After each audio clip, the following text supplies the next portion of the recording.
alingi aloba alakisa mokili ke oyo Karine Mokonzi peut être lelo aza ko se comporter to oyo aza ko subir c'est grâce eza par rapport ya vie oyo ye ameni wana lito kosikita en tant que mosali na nzambe soki moki okorespecte en tant que mosali na nzambe te mais respecte en tant qu'une femme. Maintenant ntango yo ozocritique mama molonga ozobake non abandana côté ya mwana na ye ayaya so tituela seulement ozobaka ke parce que Karine Mokonzi asala batu boye azongisa batu boye yo oza nzambe.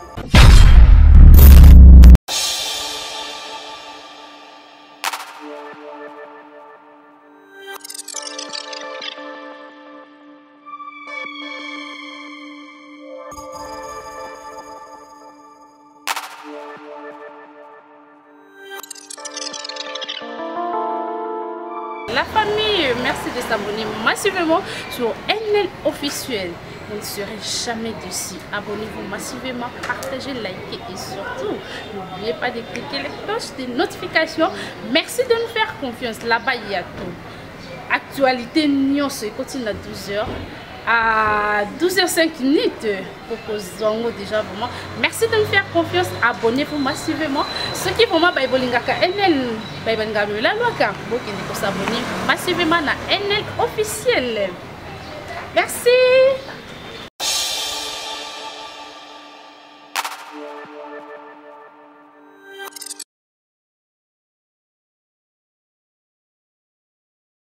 Les abonnés de NL officiel, j'espère que vous allez bien. Moi je vais bien par la grâce de Dieu.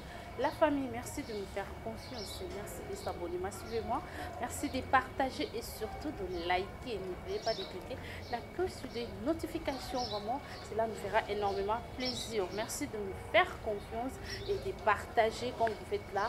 Merci pour vos critiques, surtout vos remarques là, ça me va vraiment droit au cœur.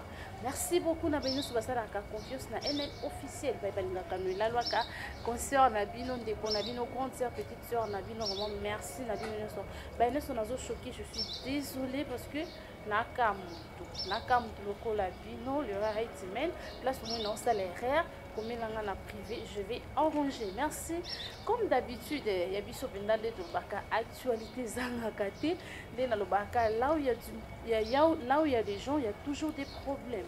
Tout le monde est makambo qui dit le mingi vraiment to eno na sujet na ko fan di sabino ba fan ba balinga biso to le bela nom sujet ya Karine Mokonzi par rapport ya maman naye maman Charlotte to mona anniversaire naye oyo maman autour de 63 ans. Bon anniversaire parce que dans un cas en novembre, maman, longue vie à toi, que le bon Dieu te protège encore pour nous, qu'il te protège encore pour notre sœur Karine Mokonzi aux Alawana, pour n'a pas conseil nous à malam ou besakaï pour bakaka pour les parce que comme on le dit toujours nous alimbaka mini naïté, yamone naïl vraiment pour tout solanan par rapport à comportement nabiso par rapport à analyse ou ba sali ba conscient nanga maloba ya mama eboti ba conflit eboti ba émission ebelé apparemment ba tous ba comprendre que maman alingaki aloba nini ba tous ba zo na ndenge na bango ba zuli yango parce que ba balingaka koloba mabe ya batu ils ont pas compris maman vraiment alingaki lancer message nini vraiment voilà c'est ça le plus important émission na biso ya lelo. Et pour commencer Fabrice a outi kozwa ba visa na ye 22 visas pour les musiciens parce que nous sommes à Paris, à Lyon vraiment. Concert ils ont le 3 décembre. Tout le monde est au pays Laurence Coco à Télémi. Alors est-ce que concert est complètement mais pour des chapeaux à Fabrice, courage parce que ce n'est pas facile. Pas plus 22 invitations, c'est beaucoup et visa, c'est beaucoup vraiment.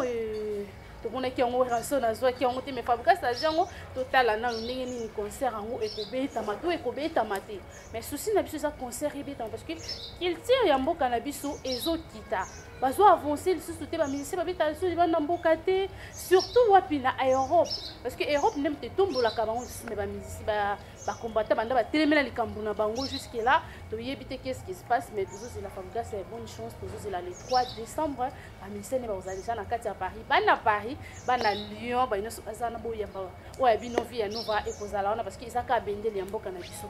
Commençons notre émission par rapport à makambo ya Karine Mokonzi. na kozala un peu chaud hein, parce que tout ça vraiment on attend babani les télé zangonga. Donc au moins déjà déjà vers pour combien baki le faut na lober la on otika actuellement est là la beauté.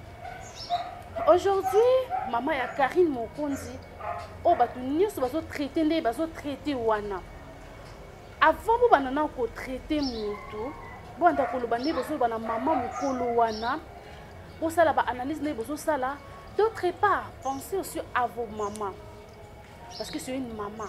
Ce qui a bien c'est qui mutumoko libaku ndinga lobaki maman ayi kopé ça o ba bengini témoignage et témoignage na yewana ezaki témoignage moko pona nga je sais pas pona bino bojo ngini mutamto azana ndingene azwila kamakam. Aujourd'hui le témoignage ya maman est comme sujet ya mon cœur pour na batusu et comme sujet ya ba clash ya ba débordement ya manquement parce que la maman elle a voulu dévoiler secret au ya sala nango. Pour elle ce n'est plus secret parce que alingi aloba a l'accent motilike oyo Karine Mokonzi peut-être lelo azako se comporter to azako subir c'est grâce et ça par rapport ya vie oye amena. Maintenant moi je trouve pas bizarrement bisonyo sotoyo kozongo to comme songo sujet mutu aussi a témoigné à lui que y a sala boye mais alingi lisusu ko sala ba erreur wana te. Donc ça on a pour encourager moi na epi lobi akwe lisusu na bambe ba wana te. C'est ça. Mais les lobi surtout aussi témoignage wana to monongo kaka bon. Faut ala ka mutu za na kati na bonzambe pour comprendre son si ya témoignage wana. Parce que si tu crains Dieu, aujourd'hui pilo fani sala ba analyse. Je ne pense pas qu'on allait se comporter de la façon qu'on est en train de se comporter. Je ne le pense pas. Alors, avant de faire quelque chose, tu te dis, c'est que je suis en train de dire, c'est que je suis en train de faire, est-ce qu'ils ont bien? Est-ce qu'ils ont blessé mon touté? Mais non, témoignage à maman, il y a déjà combien de 11 genoux dans les colos, combien de millimètres il y a à travers témoignage à maman. Est-ce que tu es bien? En dehors de ça, attends ce qui te respecter parce que à maman ya monte autant toi tu as des rancines avec elle mais respecter non attends que mon sali na nzambe il fallait te respecter non pour na wana pour aller te respecter en tant que mon sali na nzambe ce comment que respecter en tant que mon sali na nzambe mais respecter en tant qu'une femme une maman qui donne la vie oh même 9 mois posez la maman moninga c'est comme si le camarade na bino moko boye. Vous avez des problèmes avec Karine Mokonzi, mais pas avec la maman. Si la maman, elle a traité le gens que non, alors que janvier, bah démon de balataye, yangonde, bah démon oyo, bah zalaki katina ye, tant que ya zalaki na mokili, bah démon wana, yangonde bah là janvier. C'est ça qui est le message maman. Mais moi je comprends pas parce que on a sens ni. Bon mon ndenge pour que les lots a comme sujet il y a ba moncurie na bino na ba miniature na ba émission bozo manquer ba respect ndet abomé bino moto. Donc bozo rage nyonso o bozala na envers Karine Mokonzi bo latisia. Non. Non, tu penses que si c'était ta maman on va que la tête ni wana. On va que la tête puis na arrange wana. Non, restez avec nos ronquis, nos problèmes entre nous les enfants. Mettez les mamans à part. Hein? Nous sommes capables de la vie. Pour que nous ayons commis un problème. Si nous avons bon, le démon ou le pas janvier, on va quitter les qui fait Kalombo. Et ça façon moko ya koloba na ebité ce qui et ça façon moko ya koloba ni. Makambo ta mususu o Yvette Kalomba zo sala, to janvier bande ko sala, abande ki ko yeba te to makambo ngapi na zo na bande ko sala, to na sala kana bande ko miyeba te. Maintenant c'est à nous de prendre conscience que là na bande ko sala mabe awana bongisa. Non, biso to zuango mabe. No kwa congolais alinga ko interpréter makambo ndenge azwila kango. Azui a sali analyse na ndenge na ye aboti yango problème. Aujourd'hui maman ba tola petit problème. Elle a fait sa vie hein. Après ce témoignage na ye et bongo yo. Vous pensez que dans la vie na longa zengi ba problème té. Nous tous on a des histoires. Oh ce qu'on fait un petit peu le ba dobete la ngomu depuis mtondi maté mtosa kamo kaka yo. Yo pe nous oza na histoire oza na le passé na yo. Chacune de nous ou bien chacun de nous a son passé. Il a été le seul, et puis il restera le seul que notre Créateur, Yem Tazala Saint, à part Yem Tazalati. maintenant tant que vous critiquer maman Moninga ozo ba que non abandana côté ya mwana na ye aïe aïe. Toi tu es là seulement ozo baka que parce que Karine Mokonzi a sala batubo azongisa batuboy yo za nzambe biso toza batu poto ndo ko shaka batu. Est-ce que place Karine Mokonzi assemble la rato asenga ba pardonner na nzambe biso tozala non tozala kate tant ya lelela kanzambe ne biso tozala kate. Mais ce qu'on pouvait faire seulement tozo makamne se mabe to bannir ango. On ne peut pas rester là parce que Karine a sala ki boyango lelo zozongela yi biso tozo banzambe soki nzambe alimbisa déjà Karine Mokonzi toye bandengeni Karine soka finga ki batu peut-être azaki na ignorance. Vous étiez là avec Karine Mokonzi pour aider nani pour apporter ni na vie à Karine parce que vous bondez que c'est pas na ma finga wana parce que vous bénéficiez aussi avec ces injures. Parce que moi je pense que ceux qui vont bénéficier dans le monde que Karine azala qui mabe, elle faisait ma camo azala qui bien te bo sunga e nani. C'est ça que bat balinga ka bangwana. Mais ce qu'on que non on a droit tu bat ba Rolanda yote. Alors arrêtez de juger les gens. Arrêtez de juger les gens parce que toza batu. Yo nanga toza mutu toza ka basungi. Donc mutayebi ka ki oyo na limbisa eto na limbisa ke za nzambe. Alors botika Karine parce que bozo me tient na ba problème moko boy tant musu moko yebiti. Peut-être Karine a arrangé na ina nzambe. Yo yebi na ote. Pende nazo finga mutu na za malam. Avant to lo babaka mutu banda na ko balola balole nani cette fois na lo bakango. Ce n'est pas bien. Botika maman bato afanda kimia. Elle a témoigné parce que Azana vie na sala que combien de personnes ba biki.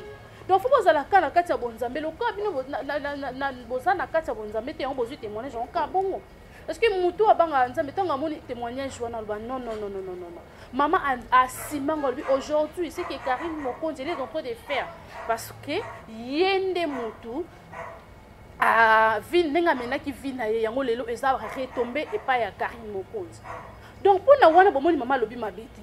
On a témoigné de maman à l'homme mais là où c'est elle a dit que elle a dit démon oh bah qui pas balati janvier balongi pas janvier balati nani qui il va être kalombo on bazo fingaye mais basaka kabane le wana ne place problème ibandi na mona ki bibi kapinga poser ba question bien a poser ba question na maman zala ki wana a lobby o akokai koloba bolinga ki siko asala ni afingi mutu est-ce que albi ke bangonde baza ba dem albi ba dem abani no pa na ye moko yango makam to sala kana fia to yebaka lobby na biso ekozala ndenge. Aujourd'hui tu te comportes mal.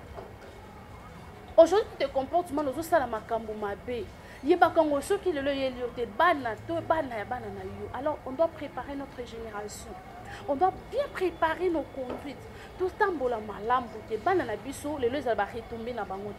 Maman Karine a spécifié le témoignage. Alors, on est basé. Mais on a salé ngolu. A salé grâce. Azan a besoin il y a ngolu wana. Et je voulais lancer un message pour la Karine Mokonzi. Ce qu'on a occasion pour l'émission. Tout va balanda batara que émission comme c'est la Karine Mokonzi. Karine Mokonzi, tu dois remercier les bons Dieu parce que tu es une mère. Obi combien de personnes au bazan a ba maman te basoka douleur. Toi tu as eu cette occasion il y a comme on a maman jusqu'à 63 ans, c'est beaucoup. Et maman n'a pas apporté un plus. A so fortifié. A plus ba conseil bien. Ba msusu ku baza ba maman ba ozo ba chance oti. Maintenant yo ozaka kana ba delire. Tu dois comprendre la vie. Tangu yango ozo mona ba démon ba ba binga wana ba jaloux na yo bazo bima parce que ba bima zalaka mais ce qu'on a bazo dévoiler bango. Alors tu dois prendre conscience. Et ça, dans le moment où ils ont un délai, mais il y a un temps pour tout, comme les bango na moki. Prends ta conscience, zonge lanzela ensemble. Ndengi mama bete ki lisolo ningo banda ki il est jamais tard dans la vie. Nous tous on a fait des erreurs, mais tant aux hommes ça va conscience, on retourne toujours à la chemin et puis c'est ça la vie. Alors avant de juger les gens, yomoko mitala na nous, yomoko tala conduite nos façon dont on se comporter avant oya koloba na batu, boya ko finga mama batu, de la finga miloko alikam. C'est vraiment merci beaucoup de me faire confiance, merci de me faire confiance comme je l'ai dit toujours. Merci beaucoup s'abonner, ma suivez-moi. Ba nyoso balinga kangai ba chinois. Pour s'abonner, balbi ba baku ba nyonso, ba nyonso, ba inga bino banani ba américain, banani ba s'abonner bino nyonso wana. J'ai besoin de votre soutien, ba nyonso balinga kangai. ça ba partage merci na ko ça biso confiance to ça ka on a kande to ba kina NL actualité continue na 12h dans na 15 na 30 vous a actualité là la kate ata butu to ça la on peut to pesa bino actualité donc yango poto sukisa na biso na émission na biso yalelo na ngaki na lobani faites attention à qui vous faites confiance car une sourire n'est pas forcément un signe d'amitié.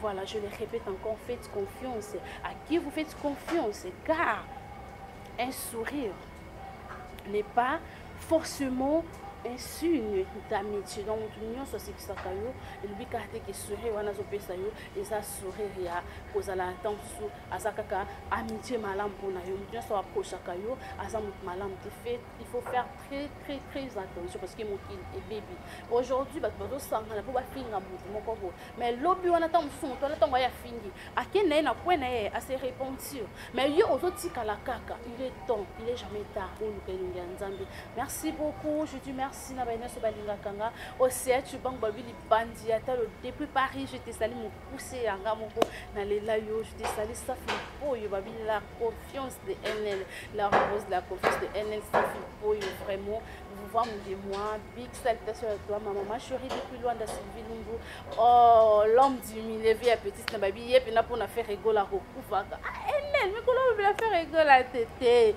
actualité ce qui est toya lobe là vraiment na lela bino il y a des gars continuez toujours de partager derrière les caméras se dit là mon grand frère oh la linga kami Hervé Chinois lui m'appelle Master la linga kami petite nae maman merci beaucoup si vous avez grâce à Baïman Chitoko c'est grâce à lui je salue ma maman Yvette Lumbu toute la famille Lumbu je vous aime bien ah depuis Paris Zatonga mon boutou ah non tonton play bonne basanga Zatonga merci beaucoup et puis on se retrouve à la prochaine mais on a pas quitté désolé.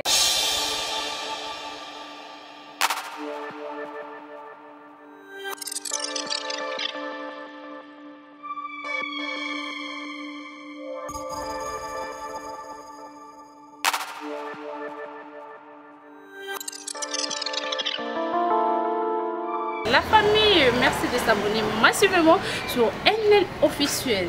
Vous ne serez jamais déçus. Abonnez-vous massivement, partagez, likez et surtout, n'oubliez pas de cliquer les cloches de notifications. Merci de nous faire confiance. Là-bas, il y a tout. Actualité, Nyon se continue à 12h. À 12h05 pour déjà vraiment merci de me faire confiance abonnez-vous massivement ceux qui vraiment baïbolingaka NL baïbolingaka la loi car vous qui s'abonner massivement à NL officiel merci.